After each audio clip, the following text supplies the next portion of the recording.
So I wanted to do some little techniques as CBT for kids. I've tried out this little exercise with some of my beautiful friends' children, and I wanted to share it because I thought it would be a nice thing to do while we're on quarantine or post-quarantine, just to kind of get kids thinking about their thoughts, feelings and behaviours. So to start off with, asking your child about feelings. Do they know what feelings are? Can they give an example of what a feeling is?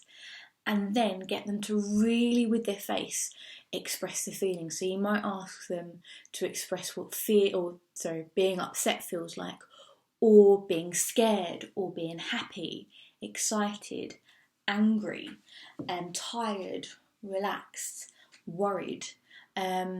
You could have fearful if they understand that word, but I went back on that at the beginning because it depends on the age range of your child. So thinking about those sorts of emotions, but really getting them to express it, even bringing in their body into it all. And then get them to play around with that for a little bit, and then maybe pick out a few emotions. And you might ask them, okay, what is their favourite emotion? Or you could ask, what is their least favourite emotion, or what is the emotion they don't like feeling?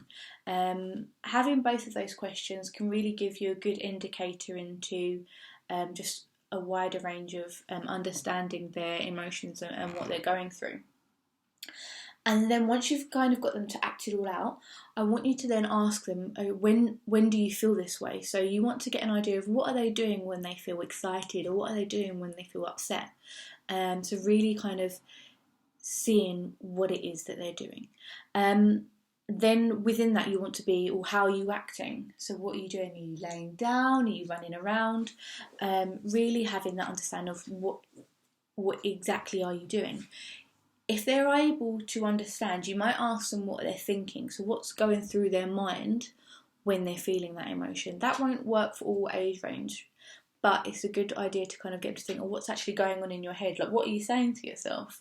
And then you may ask them what they're saying out loud. So when you're feeling relaxed, what would you say?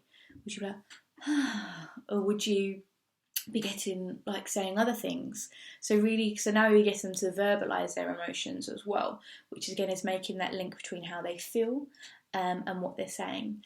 And then another way to really understand it in a deeper level is asking, how does that feel in their body? So you can link this back into when they did the expressing of it. So it could be that they're really tense in their shoulders. It could be that they clench their hands. It could be that they scowl their face. It could be that they feel really soft and relaxed. So really kind of, okay, so how do you feel that in your body? So they're the questions. So you're going to get them to act out the emotion. Ask them, when do you feel this way? Ask them, what would you think when you're in that emotion? Ask them what they would say. Ask them how they would feel in their body, so what would be going on in their body. So then you've got all the aspects of the CBT model sneakily in that, but it just gets them to really think about that, their emotions, how they link to their feelings, their physical sensations and their behaviours. And then another technique which I use all the time with my clients of all ages is, if they are feeling an emotion that they don't like, they could do something called the 5, 4, 3, 2, 1. So getting them to say 5 things that they can see, 4 things that they can hear, 3 things that they can feel on them, 2 things that they can smell, and 1 thing that they can taste. And just to explain to them that when they're feeling an emotion they don't quite like, that doing something like that is going to distract them and be able to manage that emotion. Another way that you can do this, bring some sort of meditation in and get them to do some balloon breath. So with that, you want them to get to really breathe in and breathe out like they're blowing up a balloon, so until they kind of empty their lungs. So get them to do that a few times. And again, that's just bringing in some practice of playing around with their breath and showing how if they change their breath, they can change their emotion. So that's just a real quick idea of how you can use CBT with your children during homeschooling or just generally working with them. I hope you all stay safe and well.